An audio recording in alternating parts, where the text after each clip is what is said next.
Pada tahun 1987 arkeolog maritim Frank Godio mendirikan Institut Européen d'Archéologie Sous-Marine, Institut Arkeologi Bawah Air Eropa, untuk berkonsentrasi hanya pada penggalian bawah air.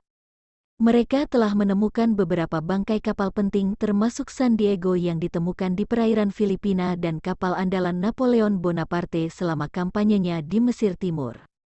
Penggalian terpenting yang dilakukan mereka hingga saat ini adalah penemuan kota pelabuhan kuno Tonis Heraleien yang tenggelam dan bagian-bagian kota Canopus di Teluk Aboukir dekat Alexandria, Mesir. Bermitra dengan Kementerian Purbakala Mesir, Godio dan timnya telah menarik beberapa artefak luar biasa dari dasar laut. Sebelum penemuannya pada tahun 2000, tidak ada jejak Tonis Heraleien yang ditemukan. Menurut Frank Godio, dinding kuil sepanjang hampir 500 kaki ditemukan serta sebuah plakat emas bertuliskan huruf Yunani yang menandakan bahwa Raja Ptolemy ketiga telah mendirikan sebuah kuil yang didedikasikan untuk Herakles. 3 patung besar yang terbuat dari granit merah muda yang mewakili seorang raja, ratu dan hapi dewa kesuburan dan kelimpahan ditarik ke atas dan patung-patung itu berukuran lebih dari 5 meter dan beratnya lebih dari 5 ton.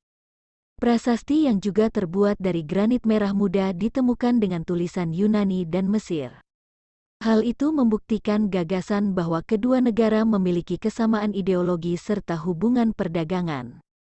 Sebuah prasasti granit hitam dari Firaun Nektanebo pertama sekitar 360 cm di bawah dan hampir identik dengan prasasti Naukratis di Museum Mesir Kairo. Beberapa kolom Dorik dari kuil Yunani dan koin, termasuk satu emas Bizantium dari abad ke-4, perunggu lain juga dari abad ke-4 ditemukan bersama dengan anting-anting Bizantium. Batu timah, timbangan perunggu, patung batu seorang wanita yang mengenakan tunik Dewi Isis, yang mungkin Cleopatra juga ditemukan.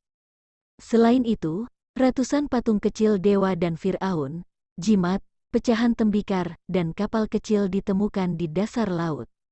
Sebelum Alexandria menjadi pusat perdagangan di kawasan Mediterania pada 331 SM, Tonis Heraleien adalah pelabuhan yang ramai di muara Sungai Nil di mana ia bertemu dengan Laut Mediterania serta lokasi sebuah kuil penting, Kuil Agung Amun de Gerep. Kota ini mencapai puncak pentingnya pada abad ke-6 hingga ke-4. Ada sedikit informasi tentang kota-kota kuno selain tulisan sejarawan Yunani Herodotus yang hidup pada abad ke-5. Tulisan-tulisannya termasuk kisah sebuah kuil besar yang dibangun di tempat pahlawan Herakles, putra Zeus dan orang yang sama yang disebut Hercules di Roma, mendarat di Mesir. Jumlah bangkai kapal yang ditemukan, sejauh ini 60, dan 700 jangkar yang berasal dari abad ke-6 hingga ke-2. Temuan ini sekaligus mengungkap betapa pentingnya pelabuhan itu penting secara ekonomi karena pengumpulan pajak dan bea cukai dari kapal asing.